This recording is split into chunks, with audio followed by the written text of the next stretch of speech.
दोस्तों नमस्कार, आप सभी का स्वागत है आज के इस वीडियो में। ये बहुत ही छोटा सा वीडियो रहेगा आप सभी के लिए। अगर आप किसी भी टीचिंग एग्ज़ाम की तैयारी कर रहे हैं, अभी आप शुरुआत कर रहे हैं, तो यानी शुरुआत का मतलब यही है कि अगर आप अभी बीटीसी डीएलएड जो भी है अपीयरिंग में है, तो आपने जीन पियाजे का नाम तो सुना ही होगा। और इससे सीटेट हो या कोई भी टेट एग्ज़ाम हो, 3 से 4 प्रश्न पूछे जाते हैं। इसमें 2-3 शब्द लगातार आपको परेशान करते होंगे कि स्कीमा क्या है ना, अनुकूलन क्या है, आत्मसातकरण क्या है, समायोजन क्या है।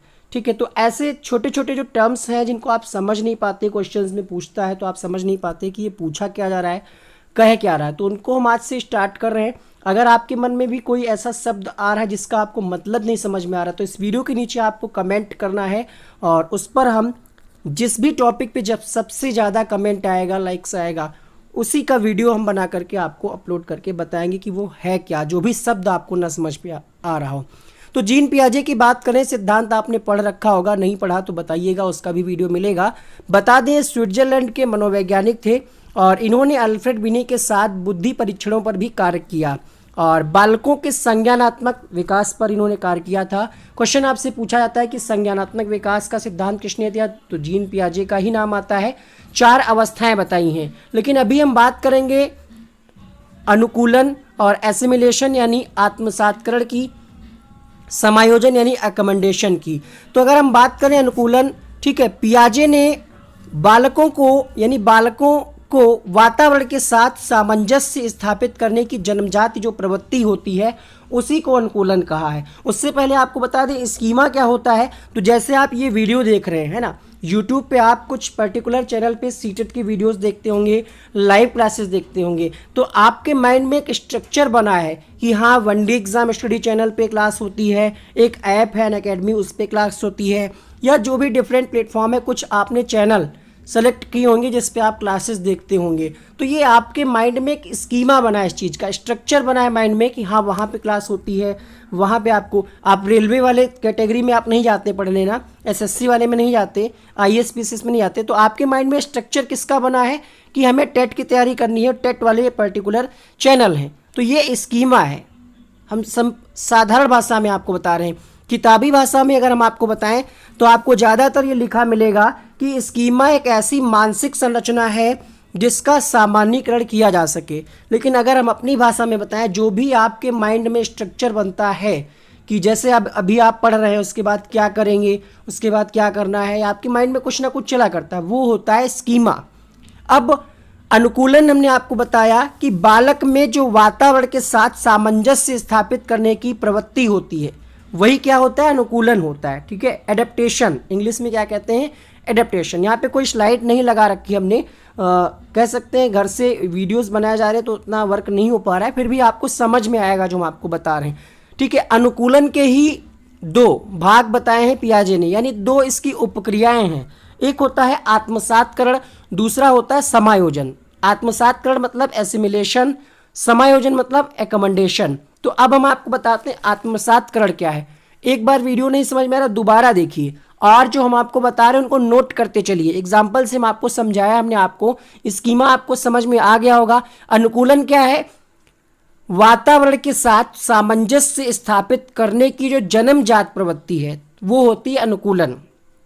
अब हम लोग बात करेंगे आत्मसातकरण की। आत्मसातकरण क्या है, अगर हम किताबी भाषा में आपको बताएं तो आत्मसातकरण का मतलब होता है जब बालक अपनी समस्या का समाधान करने के लिए वातावरण के साथ सामंजस्य स्थापित करने हेतु कोई पूर्व में सीखी गई क्रियाओं का सहारा लेता है, तो उसको हम कहते हैं आत्मसातकरण। समायोजन क्या है, तो समायोजन में क्या होता है, पूर्व में सीखी हुई क्रिया काम नहीं आती, बल्कि बालक क्या करता है, अपनी योजना या व्यवहार में परिवर्तन लाकर नए वातावरण से सामंजस्य स्थापित करता है। ये किताबी भाषा में, नहीं समझ में आया होगा अभी आपको। अब इस चीज को हमारी भाषा में समझिए कि आत्मसातकरण और समायोजन क्या होता है। एक बच्चा अपनी माँ के साथ जा रहा था मार्केट, और रास्ते में उसको क्या हुआ, एक जानवर दिखा जो कि था सफ़ेद कलर का, वाइट कलर का था, उसके 4 पैर थे, एक पूंछ थी, आँख कान सब कुछ था। तो बच्चे ने अपनी माँ से पूछा कि ये क्या है, बच्चे को नहीं पता था, तो उसकी माँ ने बताया कि ये डॉग है, कुत्ता है। अब जो है बच्चे के माइंड में ये स्ट्रक्चर बन गया कि जो वाइट कलर का कोई जानवर होता है, 4 पैर अगर उसके पूंछ है तो वो क्या होगा, कुत्ता होगा। तो ये जो स्ट्रक्चर बना है बच्चे के माइंड में, इसी को हम कहते हैं स्कीमा। ओके, तो स्कीमा आपका क्लियर हो गया होगा कि स्कीमा क्या है। अब बच्चा थोड़ा और आगे चला तो उसके सामने एक और जानवर आया, वो था काले रंग का, 4 पैर थे, पूंछ थी, ठीक है। अब वो काले रंग के जब देखा बच्चे ने तो उसके दिमाग में घंटी बज गई कि अरे ये क्या है। फिर उसने अपनी माँ से पूछा तो माँ ने बताया कि ये भी क्या है, कुत्ता है। अब बच्चा क्या कर रहा है, अपनी स्कीमा में ऐड कर रहा है कि काले कलर का भी कुत्ता होता है और सफ़ेद कलर का भी कुत्ता होता है। तो ये होता है आत्मसातकरण, मतलब जो भी चीज़ें आपको पता है उसी में कुछ ऐड करते जाना, जोड़ते जाना, ये होता है आत्मसातकरण।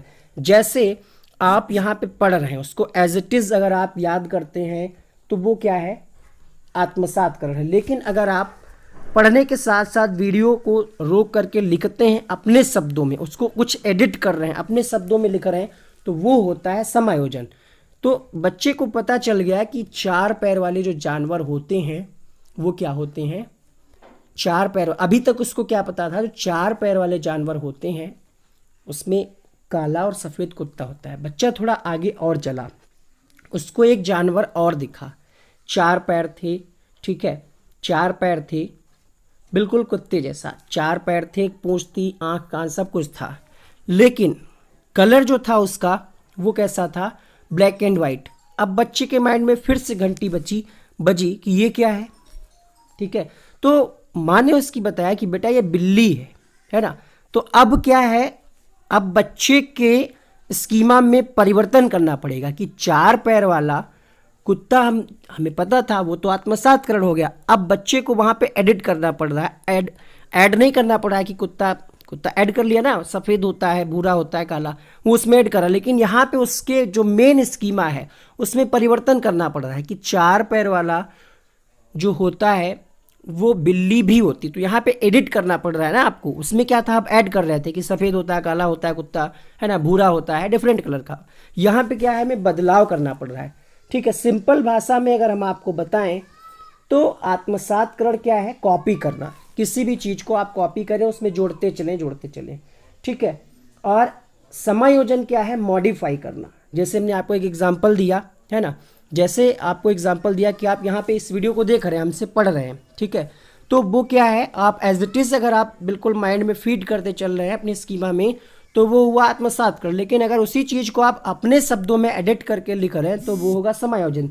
जैसे कोई बच्चा गांव में रोटी खाता है, ठीक है, रोटी खाता है और बाहर भी जाए शहर में, तो उसी तरीके से वो क्या करे, उसको कोई एक तरीके से बर्गर दे दे खाने के लिए, तो वो भी अगर रोटी की जैसे खाए तोड़ के, ठीक है, तो वो क्या है, आत्मसातकरण है। लेकिन उसको कोई बता दे कि बर्गर को ऐसे नहीं पूरा पीस उठा के काट करके खाते हैं, तो उसके स्कीमा में ऐड नहीं हो रहा है, यहाँ पे एडिट हो रहा है। उसको बताया जा रहा है कि रोटी को ऐसे नहीं खाते हैं, दूसरे तरीके से खाते हैं, तो उसको चेंज करना पड़ेगा अपने स्कीमा में। आई होप आपको कुछ समझ में आ गया होगा कि अगर हम सिंपल भाषा में एक लाइन में बताएं तो आत्मसातकरण मतलब एज इट इज़ कॉपी करना, जोड़ना, समायोजन मतलब एडिट करना, मॉडिफाई करना। तो बस यही था। अगर आपका इसके अलावा भी कोई डाउट है किसी भी शब्दावली में मनोविज्ञान की, तो आप नीचे कमेंट करिए। इस वीडियो को लाइक करिए, शेयर करिए, सब्सक्राइब करिए वन डे एग्जाम स्टडी ऐसे ही